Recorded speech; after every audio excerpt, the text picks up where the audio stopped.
Hey boyos! Famitsu just put out a new issue with an endwalker cover, which we knew was coming, and it looks sick. Just look how great everybody looks.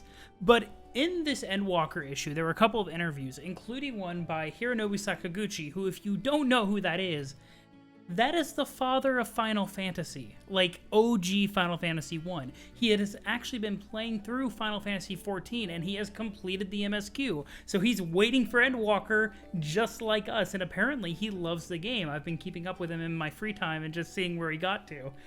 This magazine, Famitsu, is in Japanese, so we're waiting on translations. Well, it turns out that Sakaguchi took the time... Let me move this guy down here. Took the time to translate his own interview so that we could read it sooner, which is super sweet. That's super sweet of him. But I wanted to go through the interview, give my thoughts on it. So this is part one. He wanted to talk about Final Fantasy XIV encounters. Encounters with nostalgic characters. I knew that the Chocobo was going to be in the game, but I was really surprised and I felt this nostalgia when I encountered the monsters designed by Amano-san, like the fat Chocobo mounts and monsters all around the map. Amano-san, wasn't that the original game art director for Final Fantasy? Yeah, Yoshitaka Amano. Yeah, okay, that's cool. Yeah, and he's worked on a lot of the Final Fantasy games, I'm pretty sure. Oh yeah, like look at that, look at that resume. Oh my goodness, yeah, he's a legend. Yeah, like the fat chocobo mounts and all the monsters all around the map made me feel like I was at my first junior high in a high school reunion. Oh, that's so sweet. That's so sweet. The dot-drawn goblins had been transformed into CG with Amano-san's colors. I felt like I was giving these monsters a huge hug, all while slashing my way through their health gauges. Absolute sweetheart. And he plays a Lalafell. It's okay. Even the best humans have flaws. But mirror prisms, is that glamour prisms, I'm guessing? Yeah, I think that's probably glamour. Appearance is very important in MMOs. It is also a way to show off the strength of the weapons and armor that you're wearing. I thought it was great that they used mirror method, I guess glamour, to make it more fashionable. Let's go, the man respects fashion. I love it. Glamour is fantastic. I remember when glamour was not readily available in the game. And the game has gradually improved the way that glamour is available over time, especially with the addition of glamour plates. It's a lot more accessible, and it's really cool to see everybody's personalized characters. It satisfies both the performance and appearance needs of the game. When I got to a certain level, I got a shiny weapon for the market, and I mirror-preed it or glamoured it. Then I wrapped myself in the Final Fantasy I Amano-san packaged gear I got from Crystal Tower. And doesn't he look good? The OG Warrior of Light repping the OG look. Oh, it's so good.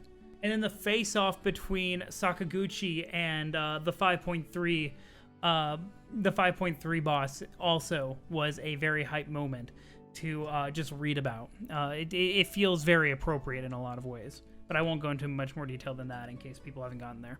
Looks are very important. Then I congratulated everyone, including Mitsuno-san, saying, it's a miracle.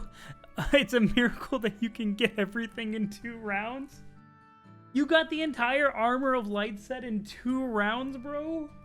2 runs of Crystal Tower? Did everybody see you and pass? Not even that, just seeing the armor drop takes, I think the Armor of Light gear from Crystal Tower is, the best set in Crystal Tower. In Labyrinth of the Ancients. I really do. Kind of glad that he was able to get it in 2 runs. Also super jealous. They probably put in hacks. It was just so beautiful. For example, I couldn't move an inch in the peach-purple forest at the Shadowbringers start point. I kept taking pictures shaken by the beauty. I felt like it was a waste of time to take a step forward. Not only the grandeur of the natural terrain, but also the uniquely designed things for this world are excellent. By the way, this translation is very good. His English is very, very good. The way that he's capturing his thoughts is just a fantastic translation. But yeah, no, Lakeland is a beautiful zone. And its introduction to Shadowbringers is... all the Shadowbringer zones look fantastic. Most zones in the game look absolutely, banging. But I think Shadowbringers, ironically, had some of the best use of color in the game. The designers are doing the best job they can. Most recently, Ilmeg. Yes, that's actually, when I was talking about color, that's the first thing that pops to mind. In that fairy space, even the mounts seemed to be assimilated into the world, enveloped in a nebulous spirit. I had to take my hats off to the originality and taste of the decorations, such as the electric lights that look like flowers attached to cotton wool dandelions. His attention to detail is intensely good.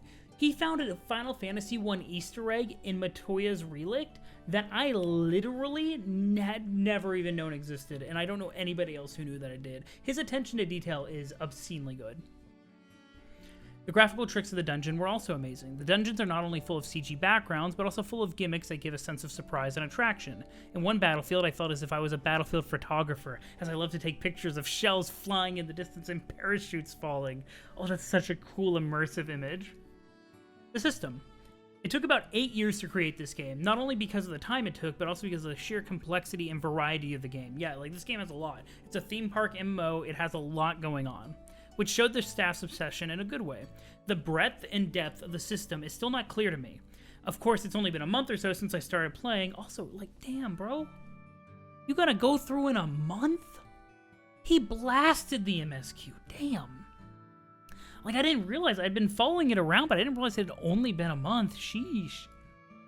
But so that's to be expected, not grasping the systems. But I should be able to grasp the shape of the system with my senses due to my profession.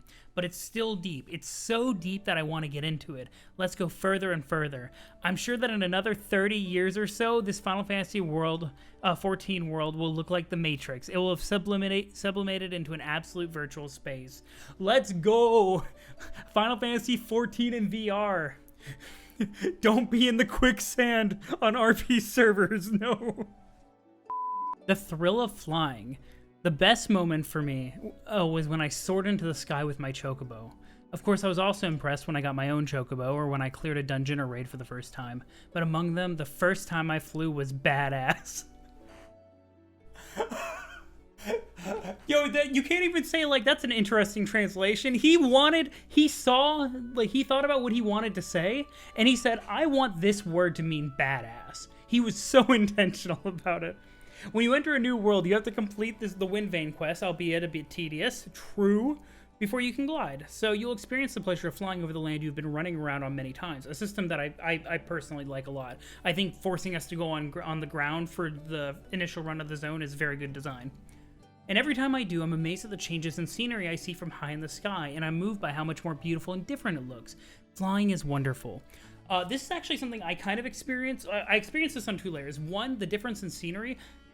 You couldn't fly in the Realm Reborn zones for the longest time, for many, many years. They said it was too difficult, they couldn't move the skybox high enough.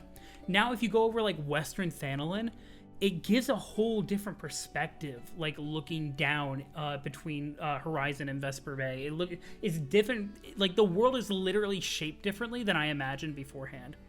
But the second way I also experienced this, when Heavensward first released, and we knew we were getting flying, and you go and you complete all the side quests and everything in the Korthus Western Highlands, and you first take off, and you fly for the very first time in Final Fantasy XIV. There was nothing like it, guys. There was nothing like it.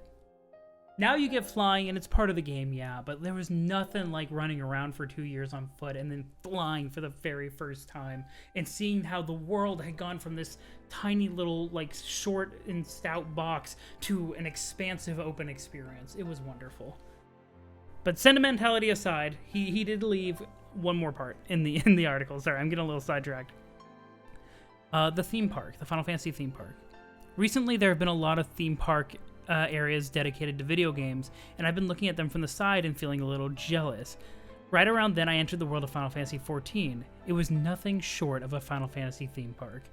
I met Amano's character, flew across the sky on a chocobo, and adventured and fought with the other players who visited this world.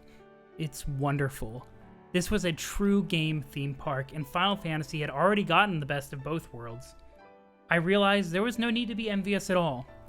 I'd like to thank the staff who created this world, their 8 years of sincere effort, and their abundant talent. This is an amazing world. It's a theme park full of Final Fantasy. The Final Fantasy has become the final reality in Virtual World. What a sweet man. I hope that the Final Fantasy XIV team, when they read this, or when they spoke to Sakaguchi, because I have to imagine he probably talked to the team at some point, because he wants to work with Yoshida, actually, after playing the game. He wants to delay his retirement to collaborate on Final Fantasy XIV. I hope that they were moved by this, because what high praise to receive from the father of Final Fantasy. Wow. Damn.